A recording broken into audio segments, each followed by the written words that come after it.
หลังไปกินข้าวแกงมื้อนี้เรือกำลังมาเลี้ยงขึ้นอันนี้เป็นน้ำผึ้งสดๆเลยใส่กับเหล้าเหล้าขาวบ้านเฮาเหล้าขาวต้มเอง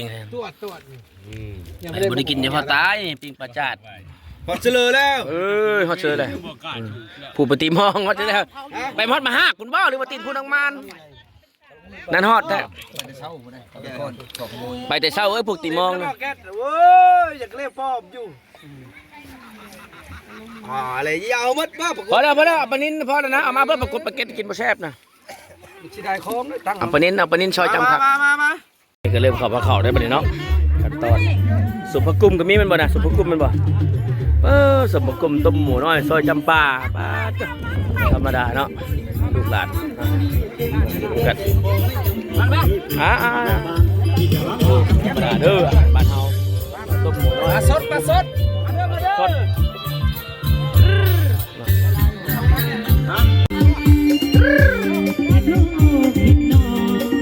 ไปคบเมียน้อยทักใหม่ตอนนี้ของคนทางบ้านเสียใจเกินมาตั้งแต่ไอ้ตาผู้บ่าวน้องทุกสาวไม่ได้บอกกิน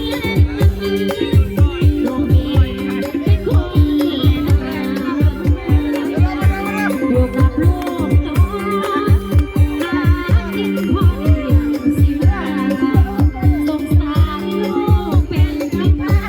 อันนี้เขาเรียกว่ากระปุกขี้เล็กถึงมองเรียกว่ากระปุกขี้เล็กถึงมองบ้าตะกระบะมันกระปุกขี้เล็กถึงมองไปป้อมใช่เนี่ยมันถึงมองนี่นะ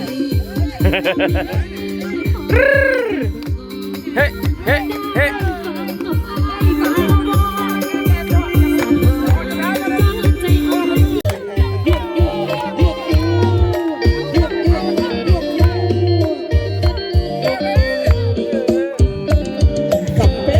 มันเดือกินเด้อได้กินหมดมั้ย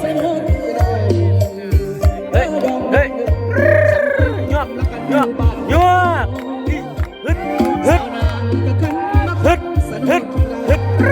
เฮ้ย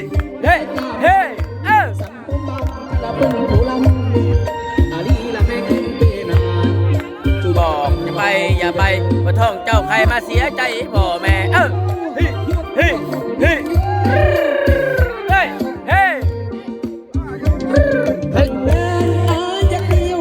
มาเล่นได้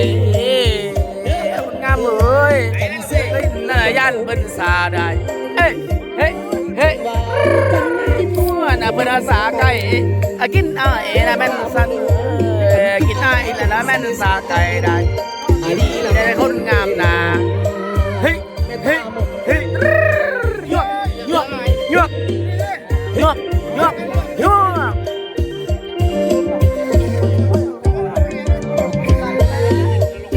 อันนี้เป็นอาหารบ้านเฮาเนาะเจคิชูเจดำปึ๊ดอันนั้นปลาส้นคนบ้านหัวสานเบิ่งผู้ออกไปทางนอกทางนาเนาะห่างไกลจากบ้านจากเมืองไปก็จะนำได้เหยนำเด้อคนอื่นสิบ่ดอกแต่คนหัวสานก็เจ้าเห็นแต่น้ำลายเหยพิเศษเป็นแสงอุทรเนี่ยน้ำลายเหยได้แสงอุทรนี่มันกันตะกอเนาะอยู่เขตบ้านเฮา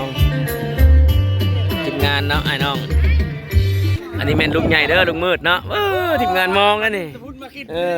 นี่เสียจอยเจ้าของบิ๊กซันเปปเปอร์นี่ก็ธรรมดากินบักชาลีอันนี้แม่นอาวุธหาปลาเลยเนาะอาวุธหาปลาเขาคือมองนี่แหละตอนนี้เขาก็มารุ่นปึงปลาน้ำกันในแก๊สเนาะบึ้งไป1 2เปิดโอ้เห็นบ่อนี่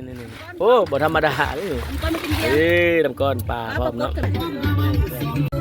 ตอนนี้ก็กำลังลงเรือกลับบ้านเนาะกับบ่ไกลจากบ้านไปได้ประมาณ1 กิโลเมตรเนาะจากบ้านสานมากับบอนที่เฮาตั้งแคมป์เนาะปิกนิกเนาะถือว่ารับประทานอาหารข้าวปลาถือว่าไม่กินข้าวแกงในภาษาเนาะtoday we have the picnic in the Huasan village in the Sipon River. Yes. In the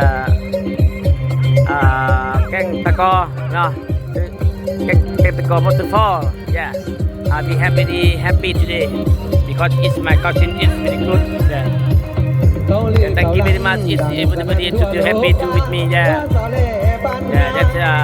this on the wedding gown. We have to the picnic in Wasan village. We are happy is today. It's my family and to visit me that are from Samanakhet แต่ว่านครกระสอนซิตี้